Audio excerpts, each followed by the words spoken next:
Civilisation का अर्थ और इसकी परिभाषा क्या है, इसको आज हम इस वीडियो में देखेंगे।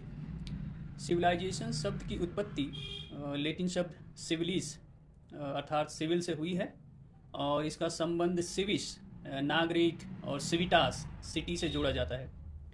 बाद के फ्रेंच शब्द सिविलाइज का संबंध मोटे तौर पे सिविलाइजेशन से जोड़ा गया है। आधुनिक समय में इसे सिविलिटी, सिविलाइज बिहेवियर या ह्यूमन प्रोग्रेस के साथ जोड़ा गया है। यह अविकसित समाज की अपेक्षा एक विकसित समाज को दर्शाता है।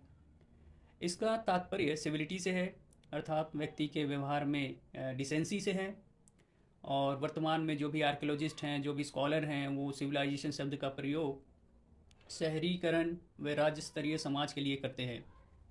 सिविलाइजेशन को प्राक औद्योगिक सिविलाइजेशन भी कहा जाता है, क्योंकि यहाँ पर मानव श्रम का प्रयोग किया जाता था, न कि ईंधन का प्रयोग किया जाता था। वी गॉर्डन चाइल्ड ने सिविलाइजेशन की उत्पत्ति से जुड़े सिद्धांत के विषय में बताया है।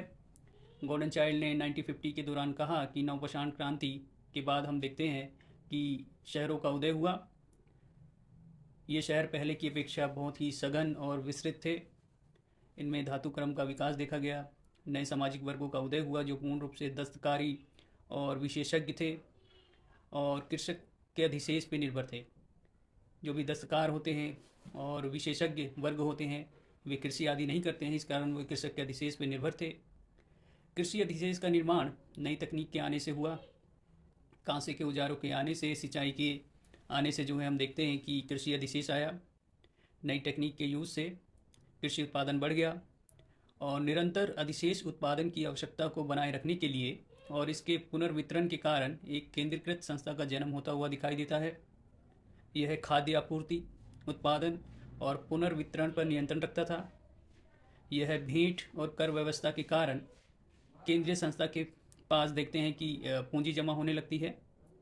तो बेसिकली निरंतर अधिशेष उत्पादन की आवश्यकता को बनाए रखने के लिए और इसके पुनर्वितरण के कारण एक केंद्रीकृत संस्था का विकास होता हुआ दिखाई देता है।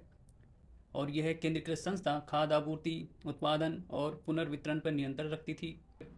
केंद्रीय संस्था के पास भेंट आती थी और कर एकत्र होता था।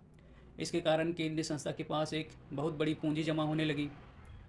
ये पूंजी कुछ ही लोगों के हाथ में एकत्र थी, जिसके कारण एक वर्गीकृत समाज का उदय होता हुआ दिखाई देता है। लेखन कला का विकास हमें शहरों में दिखाई देता है ताकि रिकॉर्ड रखा जाए। विज्ञान गणित का विकास भी जो है इस दौरान हमें देखने को मिलता है। लंबी दूरी का विकास भी जो है हमें सिविलाइजेशन में दिखाई देता है और लंबी दूरी का व्यापार भूमि के रास्ते और जल के रास्ते जो है किया जा रहा था। शहर में एक एकीकृत धर्म का विकास हुआ और जिसका प्रधान राजा या पुजारी होता था। देवता के रहने के लिए मंदिर का निर्माण किया गया और इन मंदिरों को जुगरात कहा जाता था। गॉर्डन चाइल्ड के अनुसार सिविलाइजेशन की विभिन्न विशेषताएं हैं। गॉर्डन चाइल्ड ने जो है सिविलाइजेशन के संदर्भ में 10 विशेषताएं बताई हैं।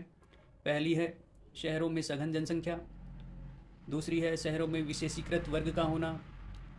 तीसरी है खाद्य अधिशेष का उत्पादन। चौथा है केंद्रीकृत संस्था। पांचवा है पूंजी का संकेंद्रण। छठा है वर्ग विभाजित समाज। सातवां है लेखन कला का विकास, रिकॉर्ड, विज्ञान व गणित के लिए। आठवां है लंबी दूरी का व्यापार। नवा है एकीकृत धर्म। 10वां है स्मारकीय स्थापत्य कला। तो ये सारी विशेषताएं गॉर्डन चाइल्ड ने बताई है। तो गॉर्डन चाइल्ड की सिविलाइजेशन से जुड़ी विशेषताओं की अन्य विद्वानों ने आलोचना की है और कहा गया है कि इन सभी विशेषताओं को वैश्विक नहीं माना जा सकता है सिविलाइजेशन के कॉन्टेक्स्ट में। जैसे कि मिनोन और माइसिनियन सभ्यता में शहर नहीं थे, यहाँ विस्तृत ग्रामीण आबादी थी। इसी प्रकार पेरू सभ्यता में हमें लेखन कला का अभाव मिलता है। और यह भी कहा गया है कि विज्ञान, कैलेंडर और गणित का विकास राज्य के आने से पहले भी स्थापित था। तो ये सभी जो है सभ्यता की विशेषताएं हैं और सभ्यता की आलोचना जो है